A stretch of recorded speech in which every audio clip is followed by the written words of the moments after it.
বাহমনি সাম্রাজ্য। বাহমনি সাম্রাজ্য হলো দক্ষিণ ভারতের প্রথম স্বাধীন মুসলিম সাম্রাজ্য বা মুসলিম রাজ্য। তো প্রথম সুলতান এখানে কে ছিলেন? আলাউদ্দিন হোসেন শাহ আলাউদ্দিন হোসেন বাহমান শাহ বা আলাউদ্দিন হোসেন শাহ। ফার্স্ট সুলতান আলাউদ্দিন হোসেন শাহ। তিনি হাসান গঙ্গু নামেও পরিচিত। আর আলাউদ্দিন হোসেন শাহ যেটা বাহমান শাহ, এটা তার উপাধি ছিল। তো তিনি হাসান গঙ্গু নামেও পরিচিত ছিলেন। তিনি দাক্ষিণাত্যের গুলবর্গায় তার রাজধানী স্থাপন করেছিলেন। গুলবর্গায় তার রাজধানী ছিল। এবং হাসান গাঙ্গু আলাউদ্দিন হোসেন শাহ বাহমান উপাধি নেন এবং 1347 খ্রিস্টাব্দে বাহমনি রাজ্যের সিংহাসনে বসেন। তার মৃত্যুর সময় তার সাম্রাজ্য গুলবর্গা, বেরার, বিদর, দৌলতাবাদ এই 4টি ভাগে ভাগ হয়ে যায়। তাহলে তার মৃত্যুর পরে একটাই তো সাম্রাজ্য ছিল, বাহমনি সাম্রাজ্য। এই সাম্রাজ্যটাই কিন্তু 4টি ভাগে ভাগ হয়ে যায়। গুলবর্গা, বেরার, বিদর তো লেখা আছে অ্যাকচুয়ালি বিদর এবং দৌলতাবাদ 4টি ভাগে ভাগ হয়ে যায় তার সাম্রাজ্যটা। তো তারপরে আলাউদ্দিন হোসেন বাহমান শাহ, এনার পরে এসেছিলেন প্রথম মাহমুদ শাহ। আলাউদ্দিন বাহমান শাহের পুত্র মোহাম্মদ শাহ সুযোগ্য শাসক ও সংস্কৃতির পৃষ্ঠপোষক ছিলেন। প্রথম মাহমুদ শাহ বা প্রথম মোহাম্মদ শাহ। ওকে, তিনি বরঙ্গলকে পরাজিত করে গোলকুন্ডা দখল করে ও প্রচুর ক্ষতিপূরণ আদায় করেছে। লাস্টের দিকে আলোচনা করেছি বিজয়নগর এবং বাহমানি সাম্রাজ্যের মধ্যে কিন্তু বিবাদ লেগেই ছিল। এবার এই যে বিজয়নগর সাম্রাজ্য, বিজয়নগরের অধিপতি বুক্কা এই মামুদের কাছে কিন্তু পরাজিত হন এবং তার সেনাবাহিনী বিজয়নগর রাজ্যে প্রবেশ করে 4 লক্ষ মানুষকে হত্যা করে। 4 লক্ষ মানুষকে হত্যা করে, কতটা হিউজ পরিমাণ, এ লট অফ পিপল। তো প্রথম মামুদের পরে এসেছিলেন তাজউদ্দিন ফিরোজ শাহ ছিলেন একজন শক্তিশালী নরপতি এবং বাহমনি রাজ্যের অন্যতম শ্রেষ্ঠ সুলতান। ভীমা নদীর তীরে ফিরোজাবাদ নগরের পতন করেন। তিনি প্রথম দেবরায়কে পরাজিত করে এবং গোড়া মুসলিম হয়েও তিনি ধর্ম সম্পর্কে উদার ছিলেন। ইনি তো একজন মুসলিম, কিন্তু ইনি হিন্দু, যে কোনো ধর্মের মানুষদের সম্মান করতো, সেই ধর্মকে সম্মান করত।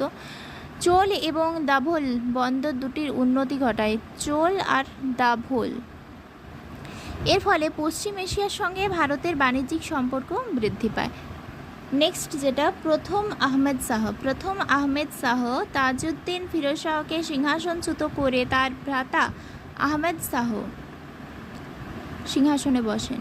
তিনি তার রাজধানী গুলবর্গা থেকে বিদরে স্থানান্তরিত করে। তাহলে গুলবর্গা থেকে বিদরে কে রাজধানী স্থানান্তরিত করেছিল? প্রথম আহমদ শাহ। তিনি দ্বিতীয় দেবরায়কে পরাজিত করে তাকে বাৎসরিক কর দানে বাধ্য করেন। ঘোড়াসনের কবি হাজারি ও মৌলানা সরফুদ্দিন তার দরবারকে অলঙ্কৃত করত বা তার দরবারে অলঙ্কৃত থাকতেন। এরপরে যেটা ইব্রাহিম আদিল শাহ বংশের মহান শাসক। ফার্সি ছিলেন তার সরকারি ভাষা। ইব্রাহিম আদিল শাহর সরকারি ভাষা ছিল কিন্তু ফার্সি। মোহাম্মদ আলী শাহ গোল গম্বুজ তৈরি করেন। মোহাম্মদ আদিল শাহ গোল গম্বুজ তৈরি করেন। কুলি কুতুব শাহ বিখ্যাত গোলকুন্ডা দুর্গ তৈরি করেছিলেন।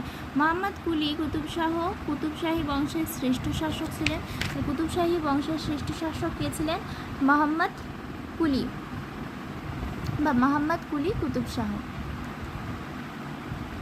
তিনি হায়দ্রাবাদ শহরটি প্রতিষ্ঠা করেন। হায়দ্রাবাদ শহরটাকে কে প্রতিষ্ঠা করেন? মোহাম্মদ কুলি। হায়দ্রাবাদের নাম ছিল ভাগ্যনগর।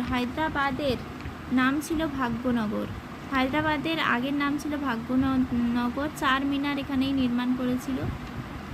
আচ্ছা, বাহমানি সাম্রাজ্য শেষের দিকে কিন্তু 4টি ভাগ থেকে আবার 5টি ভাগে ভাগ হয়ে যায়। কি?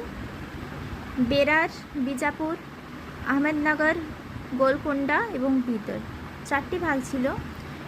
4টি ভাগের নাম গুলবর্গা, বেরার, বিদর এবং দৌলতাবাদ। এই 4 ভাগে প্রথমে বিভক্ত হয়েছিল, তারপরে কিন্তু 5টি ভাগে বিভক্ত হয়ে যায়, অর্থাৎ বেরার, বিজাপুর, আহমেদনগর, গোলকোন্ডা অ্যান্ড বেতার। বছর, টাইম পিরিয়ডস দেখে নাও।